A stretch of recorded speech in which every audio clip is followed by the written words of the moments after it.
Turn off the light.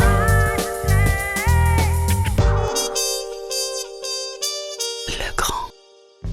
Alors, une maison passive, théoriquement, c'est une maison qui consomme très peu d'énergie. Nous avions autrefois une maison en pierre qui n'était pas isolée, pour laquelle on avait des factures très importantes, à peu près 2500 € de chauffage au fioul. Nous avons consommé un petit peu moins de 15 kWh par mètre carré par an.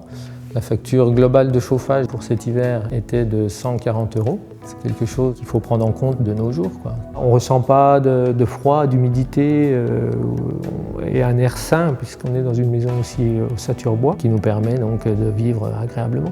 Le concept de la maison nous a incité donc à choisir un système de domotique et d'électricité performant. Le propriétaire nous a présenté son projet en nous expliquant bien qu'il orientait son souhait vers une maison avant-gardiste, bien entendu en intégrant les énergies renouvelables, les économies d'énergie, l'esthétisme, le confort. Donc naturellement, on l'a orienté vers la domotique Mayum. Le système mis en place nous permet d'avoir plusieurs scénarios, aussi également de pouvoir ouvrir ou fermer les volets sans courir après chaque interrupteur. Ce système nous permet aussi de moduler l'éclairage en fonction de la luminosité extérieure ou du besoin ou la façon dont on vit à l'intérieur. C'est pour tous ces avantages que nous avons choisi la gamme Legrand.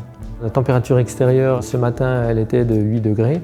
Et quand on rentre dans la partie passive de la maison, on a 22,5 degrés sans chauffage, sans aucun apport. À partir du 1er janvier 2013, la RT 2012 va rentrer en vigueur, qui correspond donc à ce qu'on appelle les maisons de basse consommation.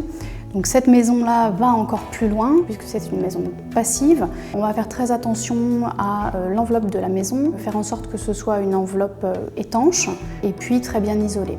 L'avantage du procédé Mayum, c'est que comme les liaisons entre interrupteurs sont faites par un bus, donc un seul fil qui relie tous les interrupteurs, nous n'avons pas eu à traverser ce film d'étanchéité plusieurs fois. On va porter une attention très particulière au vitrage, typiquement du triple vitrage. Et ensuite, vous avez le système de ventilation, donc VMC double flux. Alors le système domotique en général permet de contrôler et d'automatiser tout ce qui est température à l'intérieur de la maison, permet de gérer le système d'éclairage et là aussi de faire des économies d'énergie, de visualiser les consommations, qui est un point effectivement qui sera obligatoire à partir du 1er janvier 2013 et qui est donc déjà anticipé ici.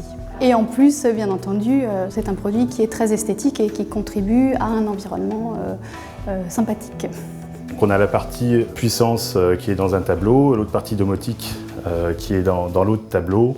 On a la possibilité de faire évoluer l'installation au gré des souhaits du propriétaire. Pour nous, la maison bois passif s'imposait parce qu'elle offrait tous ces avantages au niveau du confort de chauffage et puis des économies d'énergie. Je conseille fortement à tout le monde de le faire. Dorénavant, on ne peut plus construire comme on construisait autrefois. Il faut avancer, quoi.